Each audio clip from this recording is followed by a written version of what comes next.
Back to my channel வெற்றி லா today. இன்னைக்கு நம்ம என்ன வீடியோ டிஸ்கஸ் பண்ணலாம் அப்படின்னா, என்விரான்மெண்டல் லா சீரீஸ்ல நம்ம ஆல்ரெடி 2 டாக்டரின்ஸ் பார்த்துட்டோம். இப்போ நம்ம வந்து இன்னொரு 2 டாக்டரினை இந்த வீடியோல பார்க்க போறோம். என்ன அப்படின்னா, ஃபர்ஸ்ட் வந்து ப்ரிகாஷனரி பிரின்சிபல் பார்க்க போறோம். அடுத்து வந்து பப்ளிக் ட்ரஸ்ட் டாக்டரின் பார்க்க போறோம். இது ரெண்டுமே வந்து ரொம்ப இம்பார்ட்டன்ட் கொஸ்டின். இது வந்து 4 மார்க்ல கேட்பாங்க. சில டைம்ல வந்து இத ப்ராப்ளம்ஸ்ல கேட்பாங்க. நம்ம படிச்ச எல்லா டாக்டரின்ஸையும் சேர்த்து 12 மார்க்லயும் கேட்பாங்க. அப்படி 12 மார்க்ல கேட்டாங்கன்னா கேஸ் லாஸ் வந்து கம்மி பண்ணிட்டு நம்ம என்ன சொல்லியிருக்காங்கன்றத எக்ஸ்பிளைன் பண்ணாலே போதும். சுப்ரீம் கோர்ட்ல வந்து என்ன ஜட்ஜ்மெண்ட் கொடுத்துருக்காங்க, என்ன ப்ரிகாஷன் ஃபாலோ பண்ணியிருக்காங்கன்றத மட்டும் சொன்னா போதும். அதே கேஸ் லாஸ் நிறையவும் எழுதலாம். ஒரு 9 to 10 கேஸ் லாஸ் எழுதலாம். எழுதணும் அப்படின்னா அந்த கேஸோட ஜிஸ்ட மட்டும் சொன்னா போதும், கரெக்டா இருக்கும். ப்ரிகாஷனரி பிரின்சிபல் அப்படின்னு சொன்ன உடனே நம்ம அடுத்த டேக்லைனா நம்ம என்ன எழுதணும் அப்படின்னா, பெட்டர் சேவ் தென் சாரி அப்ரோச் அப்படின்றதுதான் நம்ம வந்து டேக்லைனாவே நம்ம எழுதணும். அதை வந்து அப்பாஸ்ட்ரஃபி போட்டு எழுதினாலும் நல்லா இருக்கும். இது வந்து நான் காலேஜ்ல படிக்கும் போது என்னோட ப்ரொஃபசர் வந்து சொன்னது, பெட்டர் சேவ் தென் சாரி அப்ரோச். அதாவது நீ வந்து என்விரான்மெண்ட்டை பொல்யூட் பண்ற, அதுக்கு நீ சாரி சொல்றதுக்கு பதிலா நீ என்விரான்மெண்ட்டை ஏன் சேவ் பண்ணக்கூடாது, என்விரான்மெண்ட்டை ஏன் ஃபியூச்சர் ஜெனரேஷனுக்கு வந்து பியூரா கொடுக்க கூடாது அப்படின்றதா இதோட டேக்லைனோட கான்செப்டே. 1972ல இன்டர்நேஷனல் லெவல்ல ஒரு கான்செப்ட் வந்து ஃபாலோ பண்ணாங்க. அசிமுலேட்டிவ் கெப்பாசிட்டி அப்படின்ற கான்செப்டை ஃபாலோ பண்ணாங்க.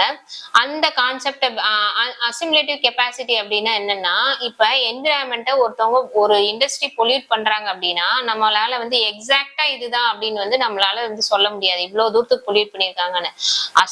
நம்ம ஒரு யூகத்தின் பேர்ல இவ்வளோ பொல்யூஷன் காசு ஆயிருக்கு, இவ்வளோ செலவாகலாம், இப்படி ரீஜெனரேட் பண்ணும் அப்படின்ற யூகத்தின் பேர்ல வந்து அசிமுலேட்டிவ் கெப்பாசிட்டியை பேஸ் பண்ணி இன்டர்நேஷனல் லால வந்து என்விரான்மெண்டல் பொல்யூஷனை வந்து கால்குலேட் பண்ணிட்டு இருந்தாங்க. அதுக்கப்புறம் அதை என்ன பண்ணாங்க அப்படின்னா, அசிமுலேட்டிவ் கெப்பாசிட்டி பேஸ் பண்ணி கால்குலேட் பண்ற போது ஒரு லிமிடேஷன் இருக்கும். இந்த லிமிட்டை தாண்டி என்விரான்மெண்ட் பொல்யூட் ஆகுது அப்படின்னும் போது அவங்க வந்து பியர் த காஸ்ட், அவங்க கட்டாயமா ரீஜெனரேட் பண்ணி கொடுக்கணும் என்விரான்மெண்ட் அப்படின்னு வரும்போது அந்த லிமிட் வரைக்கும் நம்ம வெயிட் பண்ணிட்டு இருக்கணுமா அப்படின்ற ஒரு பாயிண்ட் ஆஃப் வியூல இங்க கொஸ்டின் ரைஸ் ஆகும் போது அப்பதான் அரைஸ் ஆகுது இந்த ப்ரிகாஷனரி பிரின்சிபல் அரைஸ் ஆகுது. பிரின்சிபல் 15 ஆஃப் ரியோ டிக்ளரேஷன்ல ப்ரிகாஷனரி பிரின்சிபல் அப்படின்றத ஒண்ணு இன்ட்ரோடியூஸ் பண்றாங்க. ப்ரிகாஷனரி பிரின்சிபல்ல என்ன சொல்றாங்க அப்படின்னா, நம்ம என்விரான்மெண்ட்டை ப்ரொடெக்ட் பண்றதுக்காண்டி ஒவ்வொரு ஸ்டேட் பார்ட்டிஸ், அதாவது ஒவ்வொரு கண்ட்ரீஸுமே ப்ரிகாஷனரி மெஷர்ஸை வந்து அப்ளை பண்ணி என்விரான்மெண்ட் வந்து ப்ரொடெக்ட் பண்ணணும் அப்படின்ற மாதிரி சொல்றாங்க.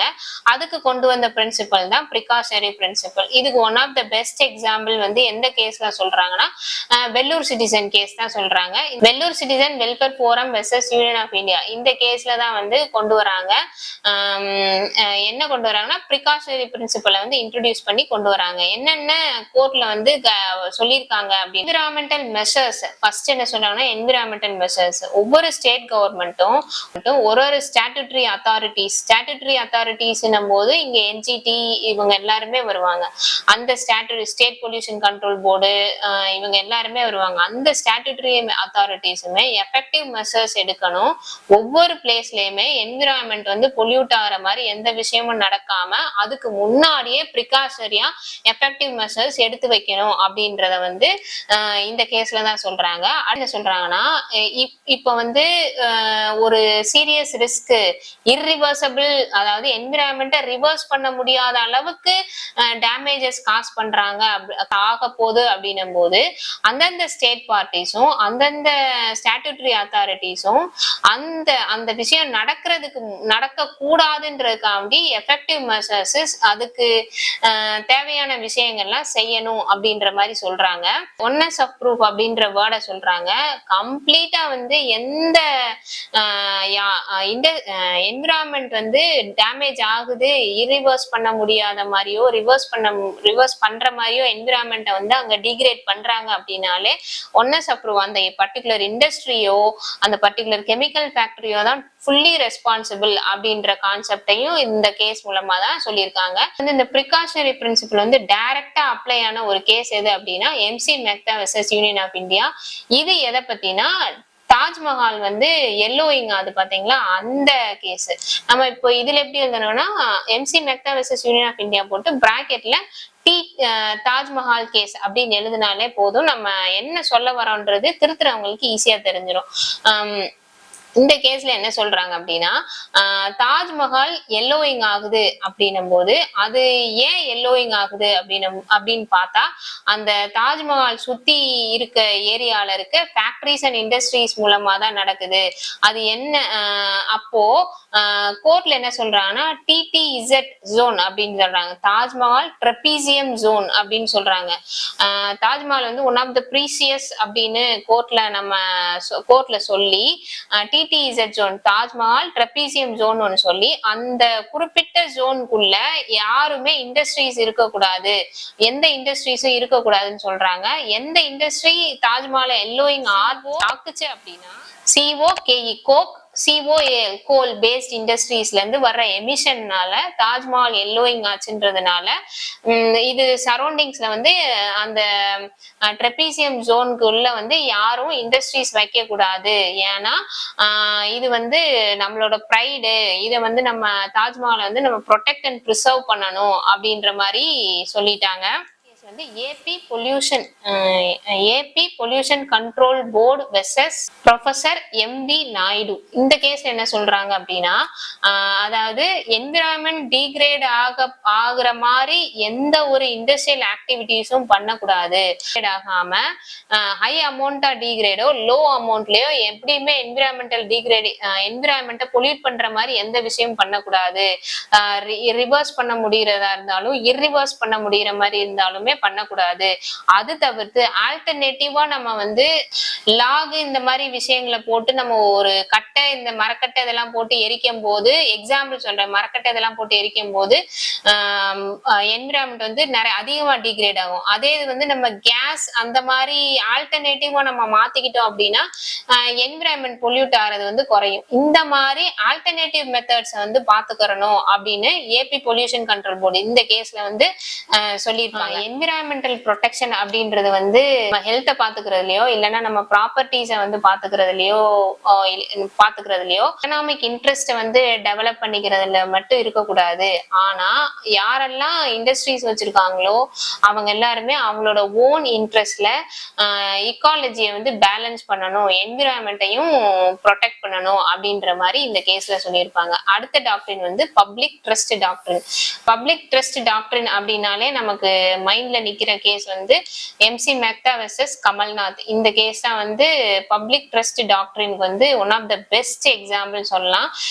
இந்த கேஸ் வந்து நான் பிரீஃபா நான் உங்களுக்கு எக்ஸ்பிளைன் பண்றேன். அதாவது மினிஸ்ட்ரி ஆஃப் என்விரான்மெண்ட் அண்ட் ஃபாரஸ்ட்ல முன்னாள் அமைச்சரா கமல்நாத் அப்படின்றவர் இருந்திருப்பாரு.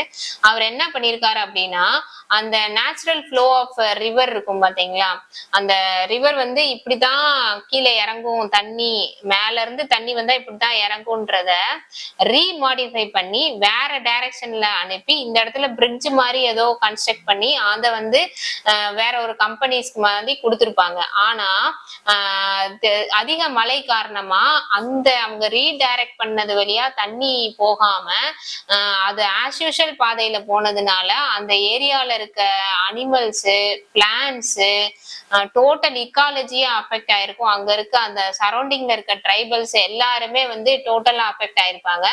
இதுல வந்து கோர்ட்ல என்ன கொண்டு வந்திருப்பாங்க அப்படின்னா பப்ளிக் ட்ரஸ்ட் டாக்டரின் அப்படின்ற ஒரு பிரின்சிபல் வந்து கொண்டு வந்திருப்பாங்க.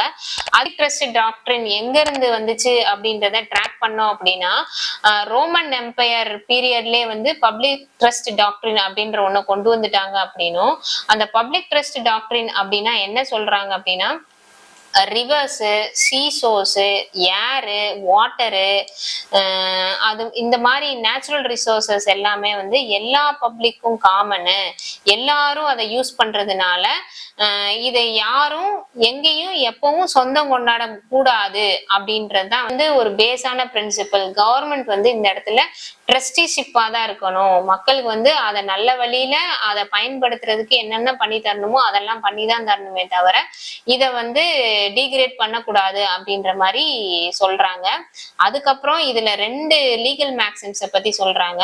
ரோமன் லா பேஸ் பண்ணி இதுல என்ன சொல்றாங்க அப்படின்னா, இந்த ரிசோர்சஸ்க்கு யாருமே ஓனர் கிடையாது.